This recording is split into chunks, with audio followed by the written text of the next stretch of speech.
Uma mega operação em 8 estados revelou um esquema criminoso de adulteração de combustíveis, lavagem de dinheiro e sonegação de impostos.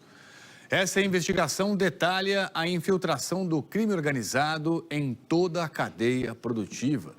A força-tarefa de hoje envolveu 1.400 policiais, promotores, procuradores da República, auditores também da Receita Federal e apoio das polícias militar e civil.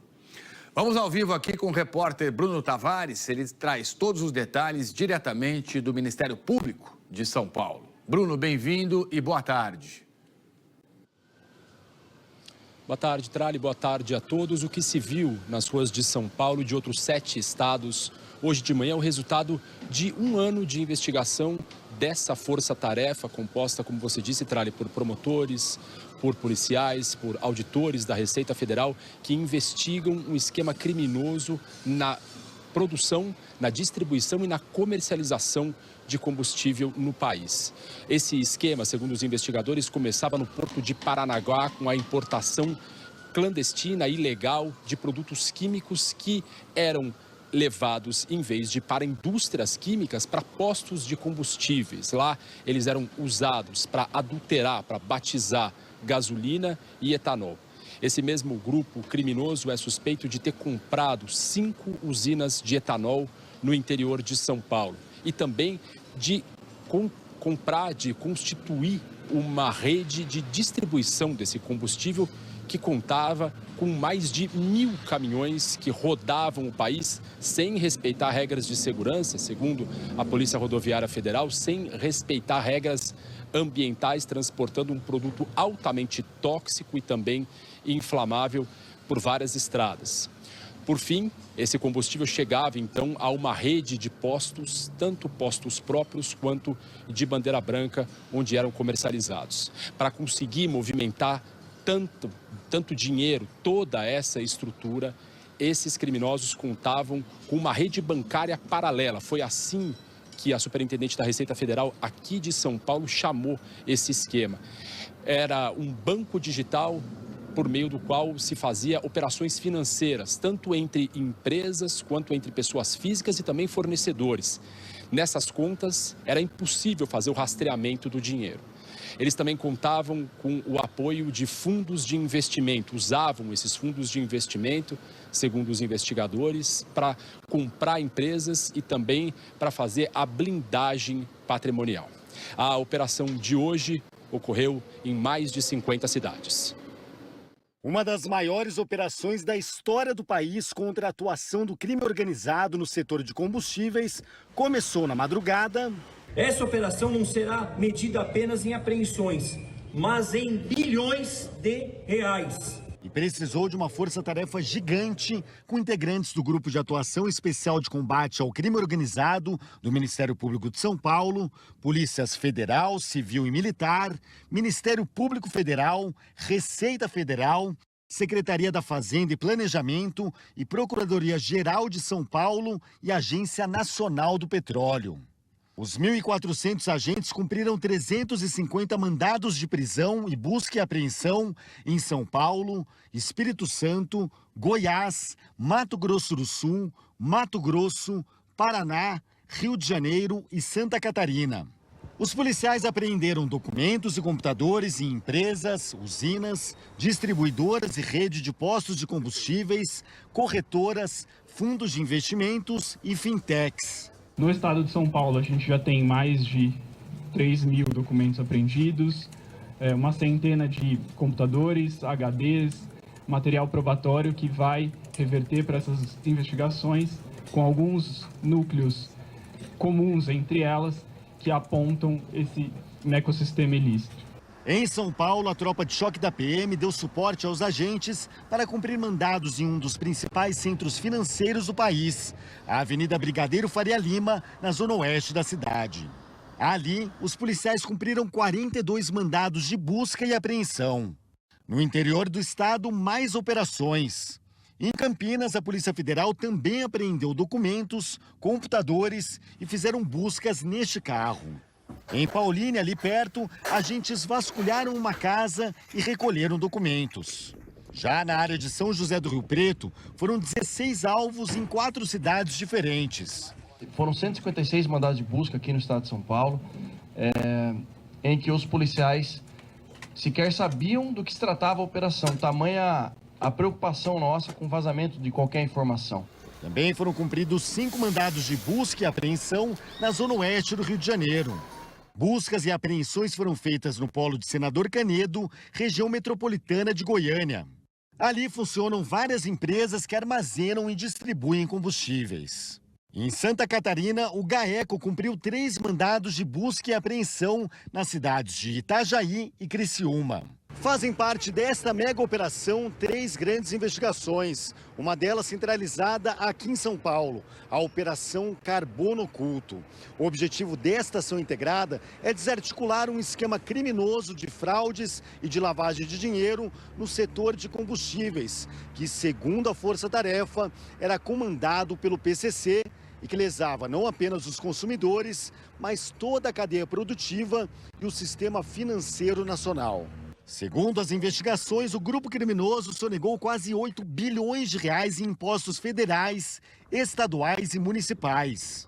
Os investigados vão responder pelos crimes contra a ordem econômica, adulteração de combustíveis, crimes ambientais, lavagem de dinheiro, fraude fiscal e estelionato. Eu classifico esta força que foi estruturada há mais de um ano como uma das maiores operações já realizadas no Brasil em relação ao combate ao crime organizado e à compreensão da inserção do crime organizado em outras atividades e principalmente na economia formal.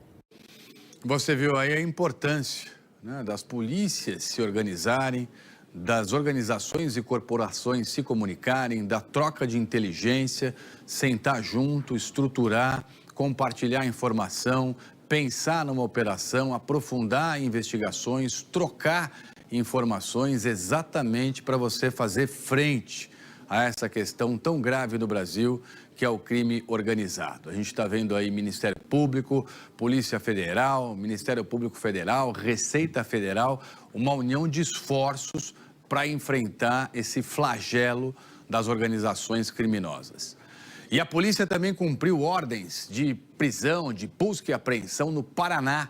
De acordo com a investigação, grupos criminosos movimentaram 23 bilhões de reais, vou repetir, 23 bilhões de reais desde 2019.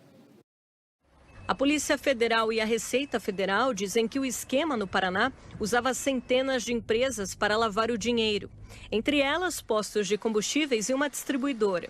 Segundo as investigações, os criminosos também movimentaram quase 600 milhões de reais em depósitos fracionados, sem identificação.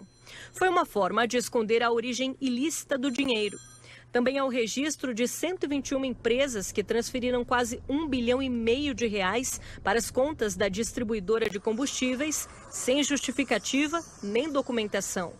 Hoje, os policiais estiveram em endereços ligados ao casal apontado como coordenador do esquema.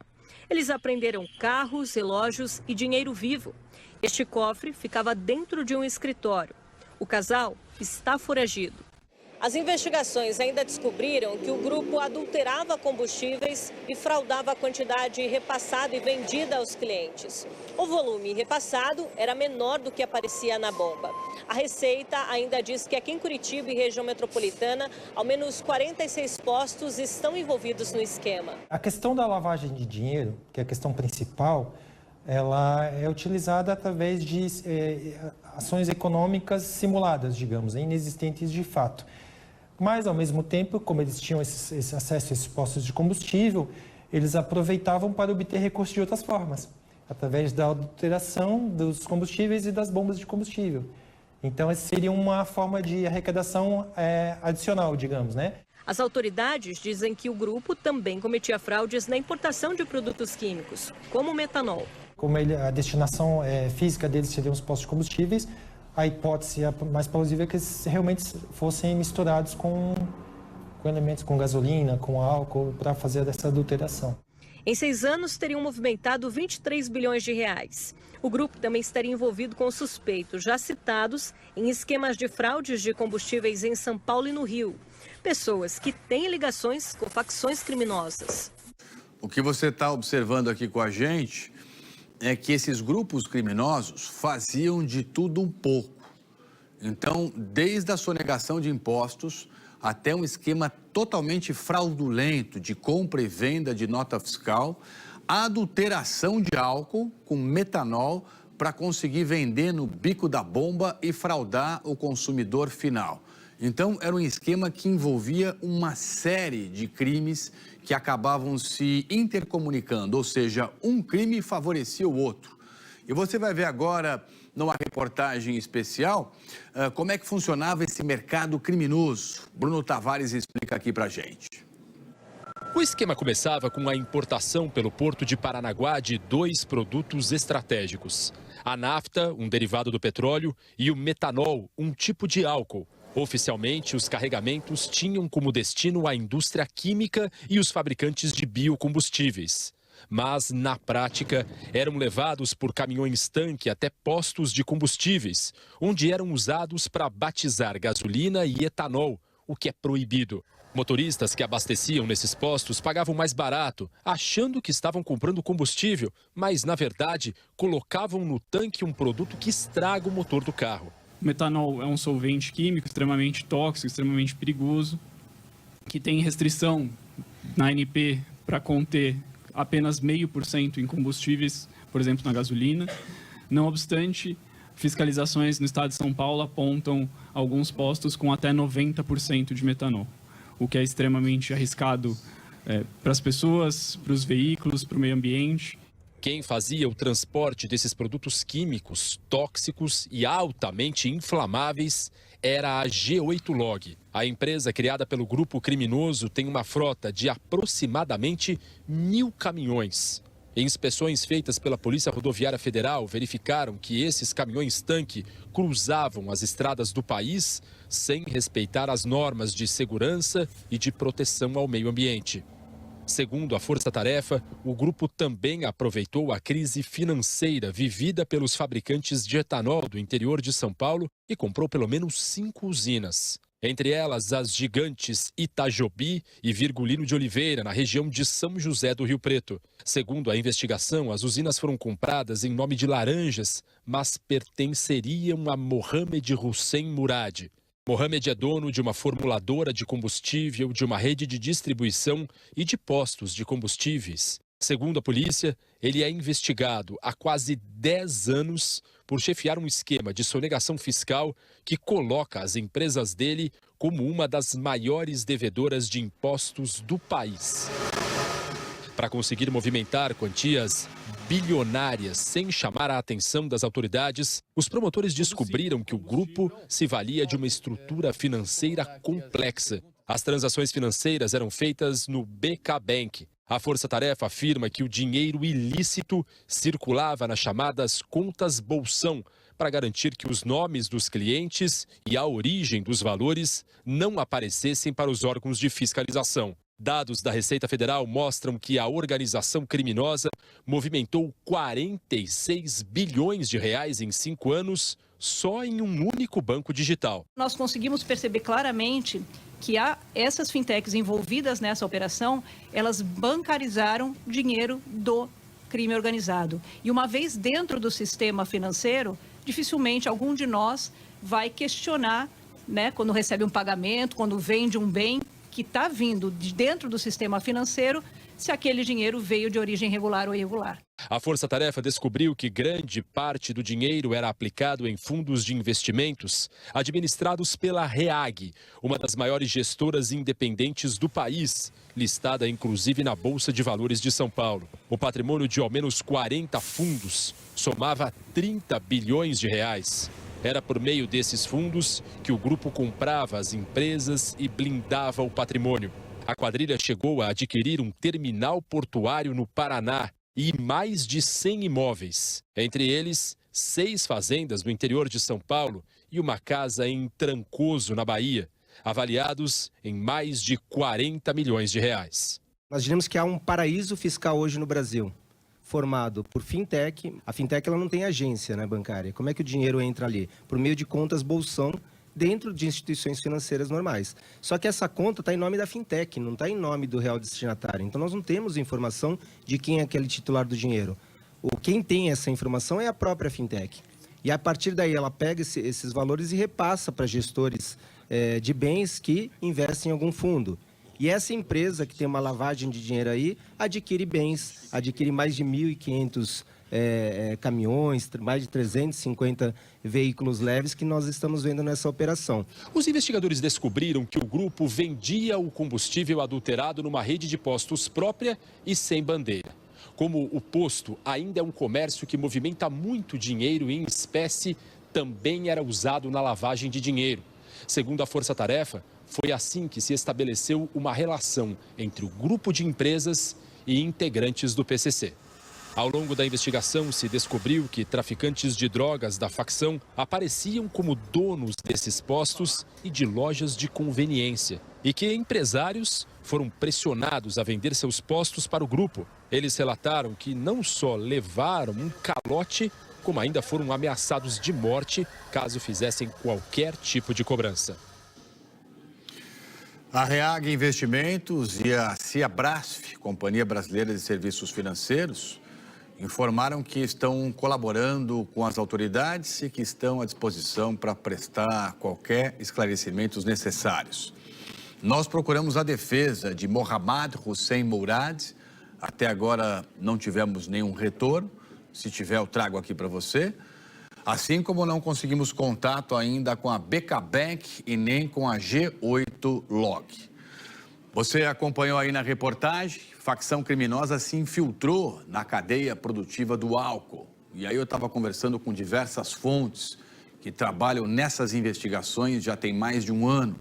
Ministério Público, Polícia Federal, Receita Federal também.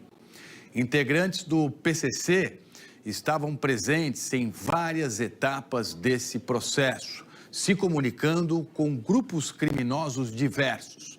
Então, em alguns momentos, os grupos trabalhavam por conta própria, em outros se associavam ao PCC.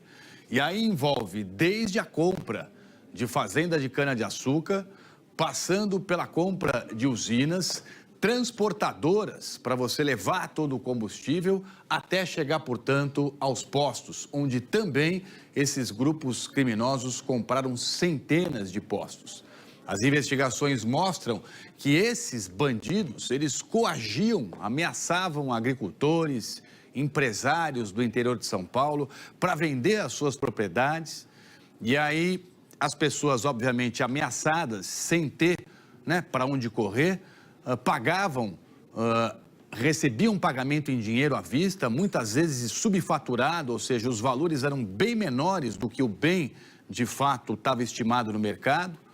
Tinha ameaça de morte, caso a vítima desistisse do negócio ou resolvesse abrir o bico aí para denunciar as ameaças todas.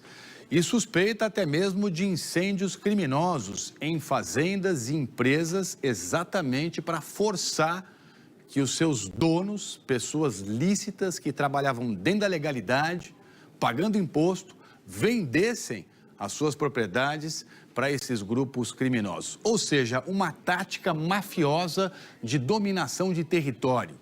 Crimes aí que envolvem sonegação, centenas de milhões de reais, portanto, que deixam de ser arrecadados em tributos federais, lavagem de dinheiro, adulteração de combustíveis, uma série, portanto, de crimes gravíssimos envolvendo esses grupos criminosos atacados hoje por essa grande operação em 8 estados do nosso país. Em Brasília, autoridades falaram sobre tudo isso hoje. O ministro da Fazenda, Fernando Haddad, anunciou que a Receita Federal vai fazer um monitoramento mais rigoroso das fintechs. Vamos ao vivo agora com a Isabela Camargo. A Isabela fala exatamente da capital federal, acompanhou essa entrevista, essa manifestação aí das autoridades, incluindo o ministro da Justiça, Ricardo Lewandowski. E a Isabela traz agora para a gente aqui o que foi dito e qual vai ser o compromisso daqui para frente para fazer ainda mais frente, Isabela, ao crime organizado. Bem-vinda e boa tarde. É isso, Trali. Boa tarde para você. Boa tarde a todos que nos acompanham. Eu falo ao vivo aqui do Ministério da Justiça. Essa declaração do Fernando Haddad foi dada no fim de uma entrevista que aconteceu tem poucos minutos. Além de Fernando Haddad, como o Trali destacava, o ministro da Justiça, Ricardo Lewandowski, também participou, assim como o diretor-geral da Polícia Federal, Andrei Rodrigues, e técnicos da Receita Federal. Eles destacaram que os criminosos criaram um esquema financeiro sofisticado para ocultar e movimentar o patrimônio ilegal, com o uso de fintechs, empresas que oferecem produtos financeiros totalmente digitais. O ministro da Fazenda, Fernando Haddad, disse que a Receita Federal vai publicar uma normativa que vai obrigar as fintechs a darem informações detalhadas sobre as transações financeiras dos clientes. A partir de amanhã, as fintechs terão um tratamento de banco, ou seja, elas terão que prestar os mesmos esclarecimentos sobre movimentação financeira, sobretudo essas completamente inusuais, né? E nós vamos poder, a partir daí, destrinchar outros esquemas de lavagem de dinheiro com muito mais rapidez. Durante essa entrevista coletiva, um técnico da Receita Federal explicou que o crime organizado está usando regras mais flexíveis das fintechs para lavar dinheiro. As fintechs, elas ficam hoje completamente fora do nosso sistema, do nosso radar de gerenciamento de risco. Eu vou dar alguns exemplos para vocês que são importantes, que inclusive foram detectados na própria operação. Então, por exemplo, uma determinada pessoa depositou em dinheiro, né, num determinado banco formal, mais de 200 milhões de reais em espécie. Tá? Esse dinheiro, essa instituição financeira, de pronto, já comunica isso ao COAF e faz um RIF.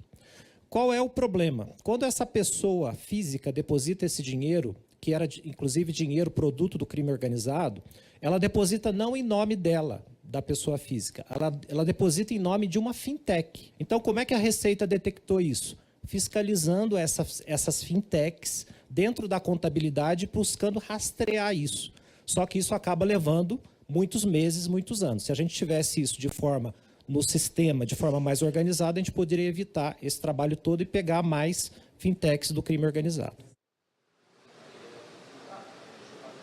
Bem, as autoridades que participaram dessa entrevista falaram que o crime organizado movimentou 52 bilhões de reais pelas fintechs em 4 anos. Trali. Valeu, Isabela. Obrigado aqui pelas suas informações ao vivo. A gente volta a se falar se tiver novidade em relação a tudo isso.